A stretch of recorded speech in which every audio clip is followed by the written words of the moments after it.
Okay, so now that we know how to read out positions or the closest position on another object and also can read out any attribute with the point function, let's actually look at the final thing that we need to really put all this together, and that is calculating distance. It is ridiculously simple, so actually it might seem like it's not worth a whole video, but I want to play around with it a little bit to show you what's possible with it. So the function is just distance, and when we look into the help here, it shows us it just needs two vector positions in space. And this is easy to understand, and it gives a float back, which is just the distance between those points. Very straightforward and easy. So what can we do with this? What we want to have here is the distance for each point to the closest point on the sphere. And for this, of course, we use the min-pos again, and I save the result in the vector p2, which is an internal variable. And the way min-pos works, of course, is I'm reading from the second input, and based on my current position, give me please the closest position on the second geometry. And this will be then saved into p2. And to calculate the distance from that, let's actually put this into an attribute.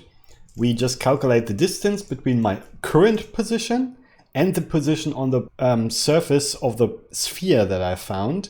And then I get for each point a different distance.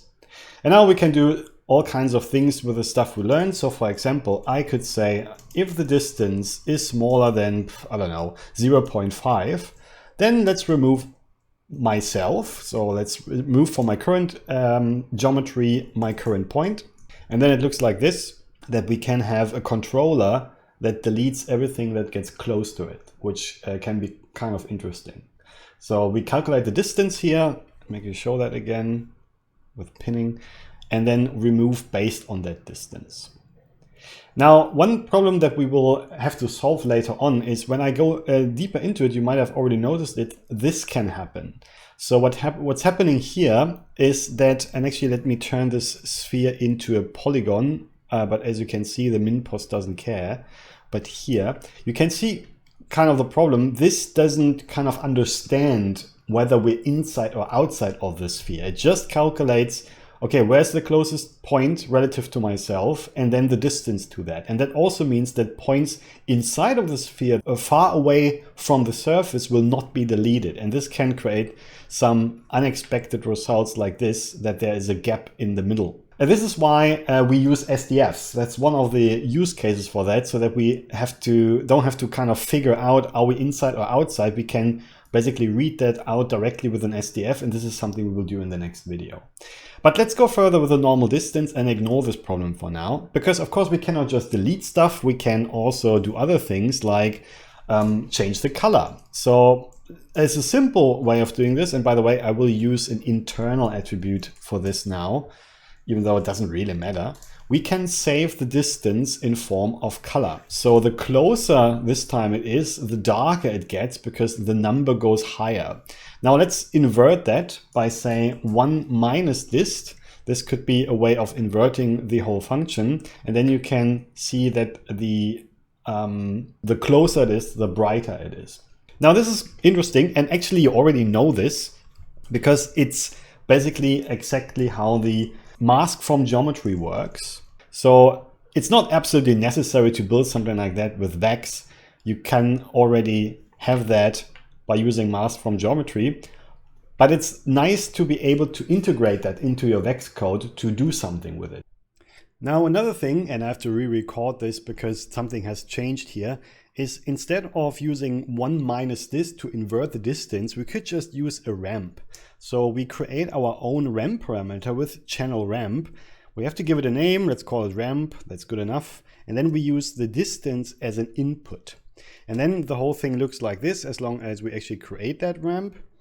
And currently it's linear, so when we move our sphere closer, you can see that it changes the color based on the distance controlled by this ramp, meaning the further it is away, the brighter it gets. And this is why it gets darker when we get closer.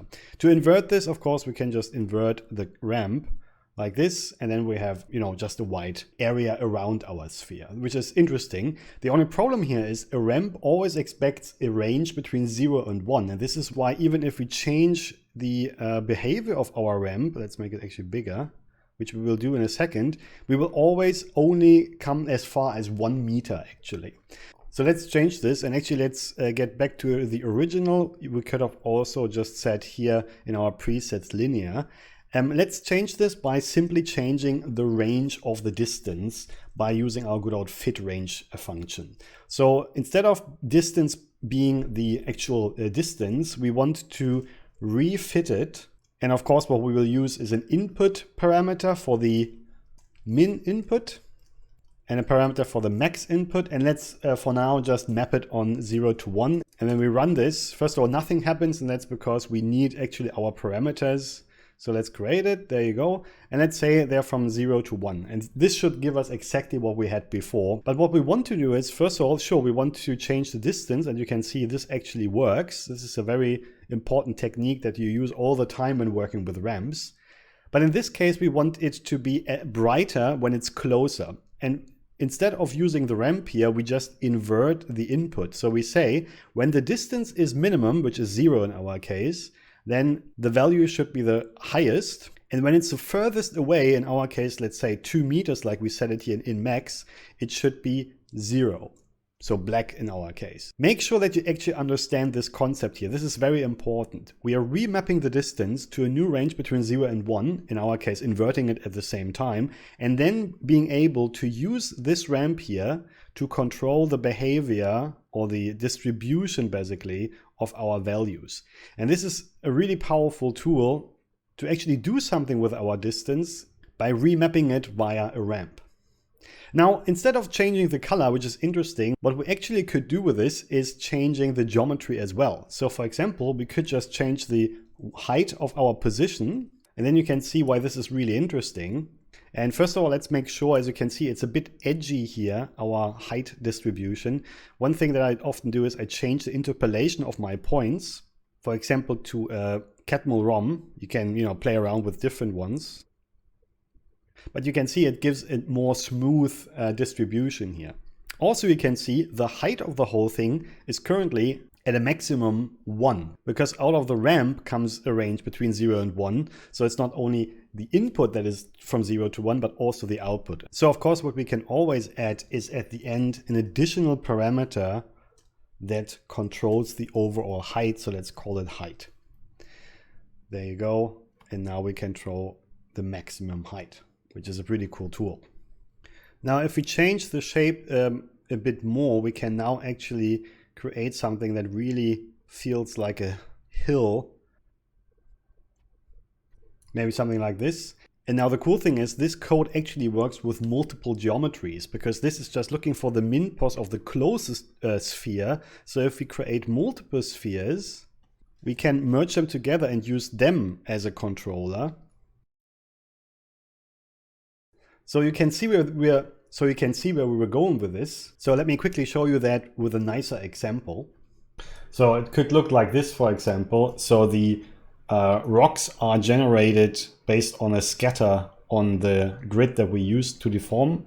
And then, of course, some random orient and some random p-scale. And this is then driving our distance-based deformation. And then it can look like this, which is kind of cool because it's just fully automatic. And of course, you can do this with nodes as well. This is just something that's nice to see, that you can do this all in one node.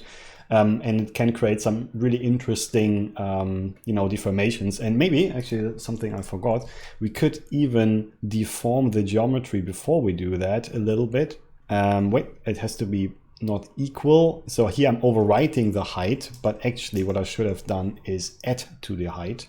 And then you can see when we turn this off, the rocks kind of don't feel integrated really here. They just feel like they're, okay, someone put them there, but there is no interaction. As soon as I have such bulge, they feel more like they're actually stuck in the sand, and maybe that's even a nicer version of it. Let's lower the max octave. Okay, I have to stop playing around with this.